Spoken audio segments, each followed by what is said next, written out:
الحمدللہ رب العالمین والصلاة والسلام علی سید الانبیاء والمرسلین اما بعد فاعوذ باللہ من الشیطان الرجیم بسم اللہ الرحمن الرحیم۔ الحمدللہ الہادی پروگرام میں حضرت موسیٰ علیہ السلام کی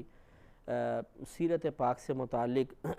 اور آپ کی زندگی میں جو کچھ واقعات ہوئے جس کا تعلق تبلیغ سے ہے یا آپ کے بچپن سے ہے اور دیگر معاملات جو اللہ تبارک و تعالی نے آپ کے ذکر فرمائے، ان تمام معاملات پر، ان آیات پر مشتمل درس قرآن کا سلسلہ جاری و ساری ہے، اور ہم آپ کی خدمت میں اس الہادی پروگرام میں فی الحال موسیٰ علیہ السلام کے بارے میں تفصیلی کلام کر رہے ہیں۔ اب جو پہلے ہم نے 3 مقامات سے ایک ہی قسم کا واقعہ اٹھایا تھا اور آپ کو سنانے کا شرف حاصل کیا کہ جب موسیٰ علیہ السلام توریت کے لیے کے حصول کے لیے اللہ تبارک و تعالیٰ کی بارگاہ میں کوہ طور کے پاس تشریف لے گئے تھے، تو پیچھے آپ کی قوم نے بچھڑے کی عبادت کا ارتکاب کر کے اپنے آپ کو مرتد کر لیا اور ان کو سزا ملی۔ یہ پورا واقعہ گزر گیا۔ اب ایک اور واقعہ آج آپ کی خدمت میں انشاءاللہ یہ سورہ بقرہ کی آیت نمبر 67 سے 73 تک، 67 سے 73 تک مشہور واقعہ ہے، وہ آپ کی خدمت میں انشاءاللہ عرض کریں گے۔ اور اس کا پہلے میں خلاصہ عرض کر دوں، اس کے بعد پھر انشاءاللہ اس واقعے کو ہم شروع کریں گے۔ اس کا خلاصہ یہ ہے کہ ایک مالدار شخص تھا جس کا ایک چچا کا بیٹا تھا اور اس کے علاوہ کوئی اس کا رشتہ دار نہیں تھا۔ تو یہ مالدار شخص جو تھا، اس کی عمر کافی لمبی ہوئی، اور اس زمانے میں عمریں بڑی لمبی لمبی تھیں، اور یہ جو چچا کا بیٹا تھا یہ غریب تھا۔ یہ چاہتا تھا کہ یہ مرے تو مجھے کچھ وراثت میں سے مل جائے اور میں اپنا گزارا ذرا اچھے انداز سے کر لوں۔ جب اب بہرحال زندگی تو اللہ تبارک و تعالیٰ کے دست قدرت میں ہے، جب وہ شخص اس کی عمر لمبی ہوئی تو اس پر یہ بڑا گراں گزرا، اور اس نے چاہا کہ کسی طریقے سے جلدی یہ شخص مرے اور اس کا مال مجھے مل جائے۔ تو اور کچھ تو نہیں سوجا، اس کو قتل کی ترغیب ملی، اور اس نے سوچا کہ میں اس کو قتل کر کے اس کا مال لے لیتا ہوں۔ تو اس نے قتل کیا اور اس کو اٹھا کر دور کہیں ایک جگہ جا کر پھینک دیا۔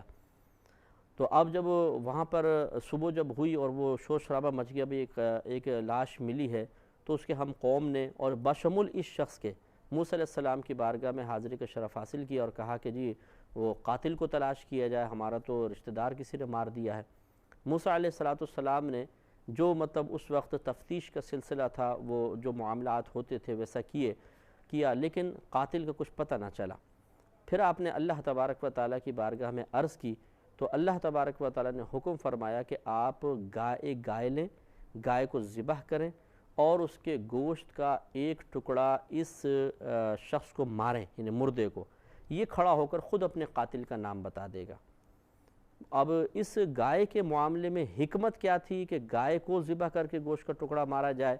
اس حکمت کو پہلے سمجھ لیجئے، اور پھر یہ دیکھیے گا کہ کیوں اللہ تعالیٰ نے ایسا کیا، اور ان لوگوں نے پھر اس معاملے کو بڑے عجیب نگاہوں سے دیکھا کہ ہم آپ سے قاتل کے بارے میں پوچھنے آئے اور آپ کہتے ہیں کہ جی گائے ذبح کر لیں۔ حکمت اس میں یہ تھی کہ بنی اسرائیل کا ہی ایک نیک شخص تھا، جب اس کا انتقال ہونے لگا تو اس کا ایک چھوٹا سا بچہ تھا، بیوی تھی، تو اس کے پاس ایک بچھڑا تھا۔ اس نے مرنے سے پہلے، یہ تفسیر خازن کے حوالے سے پورا واقعہ میں آپ کو سنا رہا ہوں، تو اس نے مرنے سے پہلے اس کا یقین بڑا کامل تھا، وہ بچھڑا ایک جنگل میں چھوڑ دیا اور اپنی بیوی کو بتا دیا کہ میں اس بچھڑے کو اپنے بچے کی امانت کے طور پہ اللہ کے سپرد کر رہا ہوں، اور تم جب میرا بچہ بڑا ہو جائے تو جنگل سے اس کو منگوا لینا۔ اور اس کا یقین اتنا کامل تھا کہ جب میں اللہ تعالیٰ کی حفاظت میں اس کو چھوڑوں گا تو ضرور اللہ تبارک و تعالیٰ اس کی حفاظت فرمائے گا۔ لہٰذا اس نے جنگل میں چھوڑا اور اللہ کی بارگاہ میں عرض کی، یا رب کریم اس گائے کی حفاظت فرمانا، جب میرا بیٹا بڑا ہو جائے اور وہ آ کے اس کو لینا چاہے تو یہ گائے اس کے حوالے کر دینا۔ اس کے بعد اس نیک شخص کا انتقال ہو گیا۔ اب یہ بچہ تھوڑا سا بڑا ہوا، ذی شعور ہوا، تو یہ ماں کا بڑا فرما بردار تھا۔ مفسرین فرماتے ہیں کہ یہ اپنی رات کے 3 حصے کرتا تھا، تھوڑا سا حصہ سوتا تھا، کچھ حصہ عبادت کرتا تھا اور کچھ حصہ اپنی ماں کی خدمت کرتا تھا۔ اسی طرح پوری رات گزر جاتی، پھر یہ صبح جنگل میں جاتا، لکڑیاں کاٹتا، شہر لے کر آتا، انہیں بیچتا، اس سے جو اس کو آمدنی حاصل ہوتی اس کے 3 حصے کرتا تھا۔ ایک حصہ اللہ تعالیٰ کی راہ میں دیتا تھا، ایک حصے سے کھانے پینے کا انتظام کرتا، اور ایک حصہ اپنی ماں کی خدمت میں لا کر پیش کرتا تھا۔ اور یہ کبھی اپنی ماں کی نافرمانی نہیں کرتا تھا، ہمیشہ اپنی ماں کا حکم مانتا تھا۔ اب جب یہ بالکل ذی شعور ہو گیا تو پھر اس کی ماں نے اس کو بتایا کہ بیٹا دیکھو مسئلہ یہ ہے، تمہارے باپ نے فوتگی سے پہلے اس طرح ایک گائے وہاں پر چھوڑی تھی، اب تم جا کر اس گائے کو حاصل کر لو، اور تمہارے والد نے مجھے کہا تھا کہ جب تم اس جنگل میں جاؤ گے اور وہ گائے تمہیں نظر آئے گی تو تم اسے کہنا کہ اے گائے، تجھے ابراہیم، اسماعیل اور اسحاق علیہ السلام کے خدا کی قسم تو میرے پاس آ جا، تو وہ گائے تمہارے پاس آ جائے گی۔ مفسرین فرماتے ہیں کہ وہ گائے کسی کے قابو میں نہیں آتی تھی، جو بھی اسے پکڑنے کی کوشش کرتا وہ بھاگ جاتی تھی، اور ان کی والدہ نے نشانی بتائی کہ جب تم وہاں پر جاؤ گے تو اس گائے کا رنگ اتنا چمکدار ہے، سنہرے رنگ کی وہ گائے تھی کہ تمہیں ایسا لگے گا جیسے سورج کی شعائیں اس کے اندر سے نکل رہی ہیں۔ تو یہ بیٹا جب گیا، وہ گائے وہاں پہ اس کو جنگل میں مل گئی، کیونکہ وہ تو اللہ تبارک و تعالیٰ کے حکم سے مأمور تھی، اور اس بیٹے نے وہی قسم دی تو وہ گائے چل کر اس کے پاس آ گئی۔ اس نے گائے کو پکڑا اور اپنے گھر پر لے آیا۔ اب انہوں نے سوچا کہ چلو اس گائے کو بیچ کر کچھ گزارا کیا جائے، تو بیٹے نے امی سے پوچھا کہ والدہ میں کتنے میں اس کو بیچوں؟ والدہ نے کہا بیٹا کہ 3 دینار کے اندر 3 سونے کے اشرفی میں اس کو بیچ دینا۔ وہ گیا بازار، وہاں پر اللہ تعالیٰ کے حکم سے ایک فرشتہ نازل ہو گیا، کیونکہ اب اس کو فرما برداری کا بدلہ بھی دینا تھا۔ اس نیک شخص کی نیکی بچے کے کام آ رہی تھی۔ فرشتے نے پوچھا کتنے میں بیچو گے؟ کہا کہ 3 دینار میں۔ فرشتے نے کہا تم بہت سستا بیچ رہے ہو، اگر چاہو تو 6 دینار مجھ سے ابھی لے لو۔ نوجوان نے کہا کہ میں اپنی ماں سے پوچھے بغیر کوئی فیصلہ نہیں کر سکتا، مجھے اجازت دو کہ میں گھر جاتا ہوں، اپنی ماں سے پوچھتا ہوں، پھر میں آ کے کل پھر میں تم سے سودا کروں گا۔ فرشتے نے کہا ٹھیک ہے۔ وہ گھر گیا، اپنی ماں سے پوچھا کہ امی اس طریقے سے مجھے 6 دینار اس کی رقم مل رہی ہے، کیا میں دے دوں؟ والدہ نے کہا ہاں دے دو۔ اب یہ پہنچا بازار، فرشتہ آیا انسانی شکل میں۔ نوجوان نے کہا ٹھیک ہے مجھے منظور ہے، آپ 6 دینار دے دیں۔ اس نے کہا نہیں، میں اس کے تمہیں 12 دینار دوں گا اور مجھ سے ابھی لے لو۔ کہا کہ نہیں، میں اپنی والدہ سے جب تک اجازت نہیں لوں گا۔ پھر گیا والدہ سے پوچھا، والدہ نے کہا بیٹا نہیں، ٹھیک ہے تم 12 دینار میں دے دو۔ پھر جب یہ آیا تو پھر فرشتے نے ظاہر کر دیا اور کہا کہ اپنی والدہ سے جا کر میری طرف سے کہو کہ اس گائے کو ابھی نہ بیچیں، ان قریب اللہ تبارک و تعالیٰ تمہیں اس گائے کے ذریعے بہت کچھ عطا فرمائے گا، اور جب تمہیں حضرت موسیٰ علیہ السلام جو اس زمانے کے نبی ہیں وہ اس گائے کو خریدنے کے لیے لوگوں کو تمہارے پاس بھیجیں تو تم ان سے یہ مطلب ڈیمانڈ کرنا، یہ طلب کرنا کہ اس گائے کا جتنا وزن ہے اتنے وزن کے برابر ہمیں سونا دیا جائے، تو تمہیں وہ سونا ملے گا۔ اب اس نوجوان نے جا کے جب یہ سارا معاملہ والدہ سے عرض کیا تو والدہ سمجھ گئیں کہ ضرور یہ کوئی انسان نہیں ہے بلکہ اللہ تبارک و تعالیٰ کی طرف سے فرشتہ ہے۔ والدہ اس اللہ تعالیٰ کی طرف سے کیے گئے اشارے پر اعتماد کرتے ہوئے مطمئن ہو کے بیٹھ گئیں کہ ٹھیک ہے، اب جب موسیٰ علیہ السلام کی طرف سے کچھ لوگ آئیں گے، اس کی خریداری کی بات ہوگی، ہم یہی ڈیمانڈ کر کے اتنا ہی مال لیں گے۔ ادھر یہ معاملہ ہو گیا۔ ادھر یہ معاملہ ہوا کہ جب موسیٰ علیہ السلام نے اپنی قوم سے کہا کہ اللہ تعالیٰ نے ارشاد فرمایا کہ تم گائے کو لے کر آؤ، اس کو ذبح کیا جائے گا اور اس کے گوشت کا ٹکڑا اس کو مارا جائے گا تو یہ زندہ ہو کر سب کچھ بتائے گا، تو وہ جو ہم قوم تھے جو یہ قتل کا معاملہ لے کر آئے تھے ہنس پڑے، کہا کہ موسیٰ آپ نبی ہو کر ہم سے مذاق کر رہے ہیں؟ موسیٰ علیہ السلام نے فرمایا کہ نہیں، میں مذاق نہیں کر رہا ہوں، اللہ کا حکم ہے۔ تو وہ سیریس ہوئے۔ اب انہوں نے سوالات شروع کیے، وہ گائے کیسی ہو، اس کی عمر کیسی ہو، اس کا رنگ کیسا ہو، اتنے کویسچنز کیے۔ موسیٰ علیہ السلام اللہ کے حکم سے جیسے جیسے وہ سوال کرتے، اللہ تعالیٰ کی بارگاہ میں آپ دعا کرتے، اللہ تعالیٰ جواب دیتا، آپ ان کو جواب دیتے، حتیٰ کہ نتیجہ یہ نکلا کہ اللہ تعالیٰ نے وہ تمام اوصاف ذکر کیے جو اس گائے کے تھے جو بچوں کے پاس تھے، بچے کے پاس تھی، کہ وہ ویسی گائے۔ اب موسیٰ علیہ السلام نے جب یہ فرمایا کہ ویسی گائے تلاش کرو تو اب وہ تلاش میں نکل کھڑے ہوئے، اب ڈھونڈتے کیونکہ ان اوصاف کی حامل گائے مل ہی نہیں رہی تھی جن کا تذکرہ بھی میں آیت میں انشاءاللہ عرض کروں گا اور آپ نے پڑھا بھی ہوگا بارہا۔ اب وہ اسی گھر میں پہنچ گئے، کسی نے بتایا کہ ہاں بھئی ان اوصاف کی حامل گائے تو اس بچے کے پاس ہے، وہاں پہنچے اور جا کے ڈیمانڈ کیجئے گائے ہمیں دے دیں، بہت ضروری ہے، قتل کا مسئلہ حل کرنا ہے۔ تو وہی فرشتے کی ہدایت کے مطابق اس بچے کی والدہ نے پھر یہ مطالبہ کیا کہ اگر تم اس گائے کے وزن کے برابر ہمیں سونا دیتے ہو تو ہم یہ گائے تمہارے حوالے کریں گے، ورنہ نہیں۔ اب چونکہ ان کو مجبوری تھی، کرنا تو تھا، انہی کے سوالات کے جواب میں یہ سختیاں ہوئی تھیں کہ وہ گائے کی اتنے اوصاف ذکر کیے گئے جو اس گائے کے علاوہ کسی اور گائے میں نہیں تھے، تو انہوں نے پھر باقاعدہ اتنا سونا دے کر اس گائے کو وہ لے کر آئے، اور جب یہاں لائے تو حضرت موسیٰ علیہ السلام نے اس گائے کو ذبح کروایا، اس کے گوشت کا ٹکڑا مردے کو مارا اور اس نے کھڑے ہو کر سامنے نشاندہی کر دی کہ یہ جو شخص جو ان کے ساتھ ملا ہوا ہے اور میرا چچا کا بیٹا، اسی نے تو مجھے قتل کیا، اور اس طریقے سے اس شخص کی گرفت ہوئی۔ یہ پورا واقعہ اللہ تبارک و تعالیٰ نے اس آیت کریمہ میں ذکر فرمایا۔ اگرچہ ساری باتیں صراحتاً اس آیت میں نہیں آئیں گی ان آیات میں، لیکن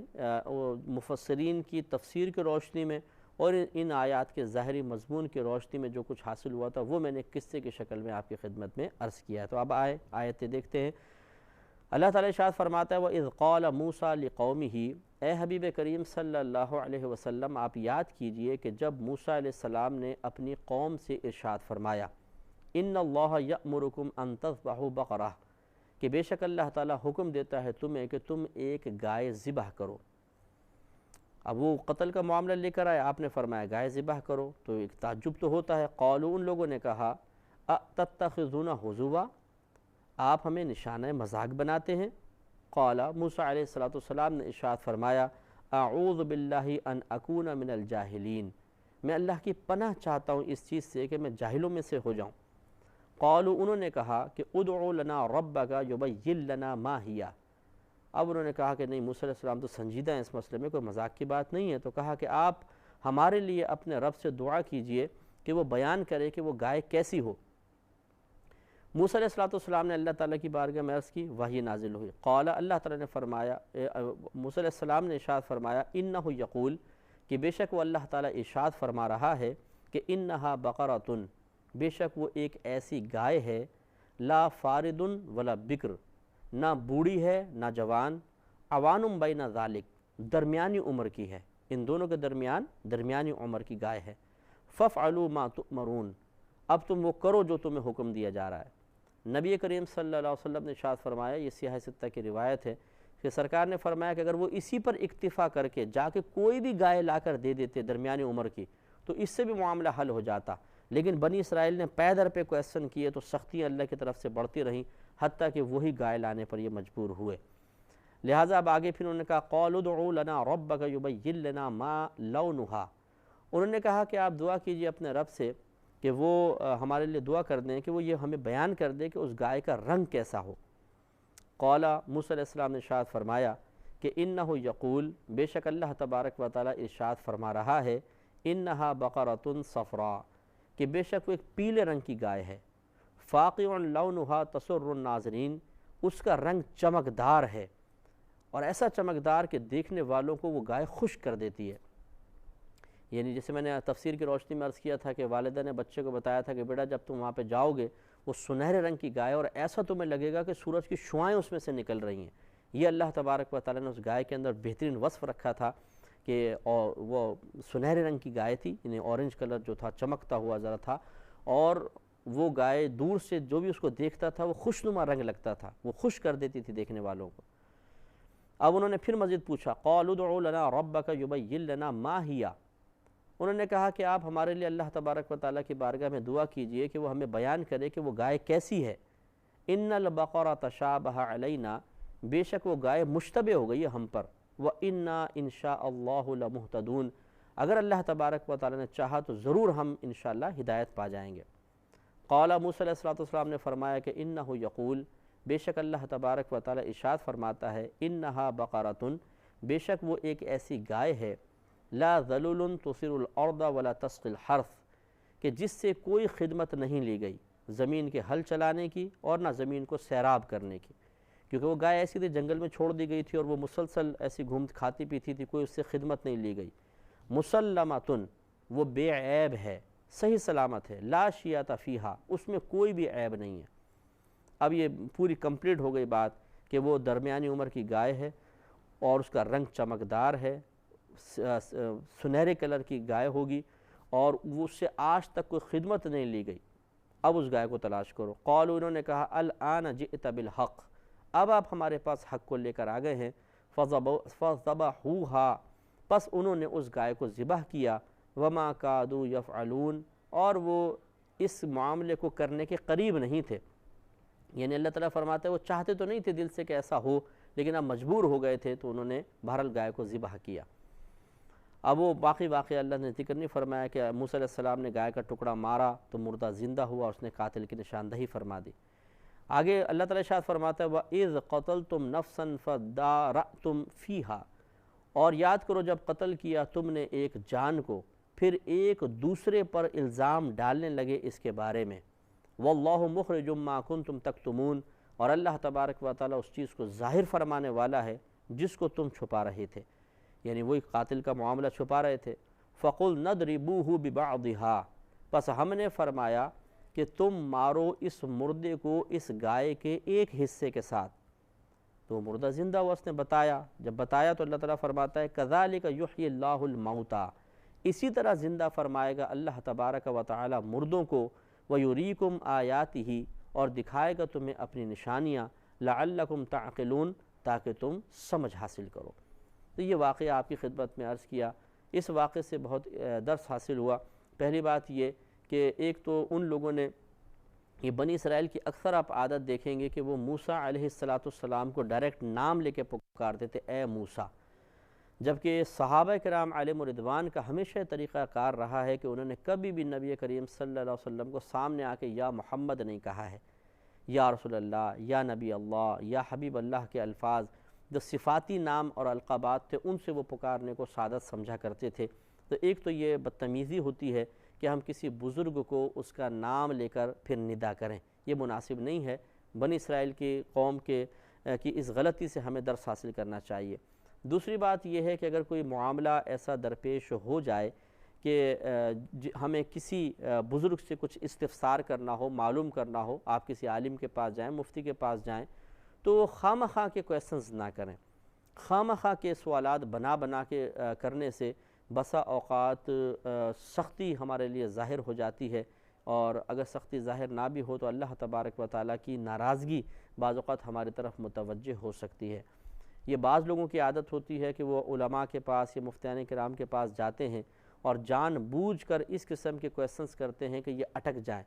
اور پھنس جائیں، اور پھر وہ اس پہ فخر بھی کرتے ہیں، جی ہم نے تو ایسا کویسچن کیا تھا، جواب ہی نہیں دے سکے۔ تو یاد رکھیں، یہ اچھی طرح اصول یاد رکھیے گا کہ کسی عالم سے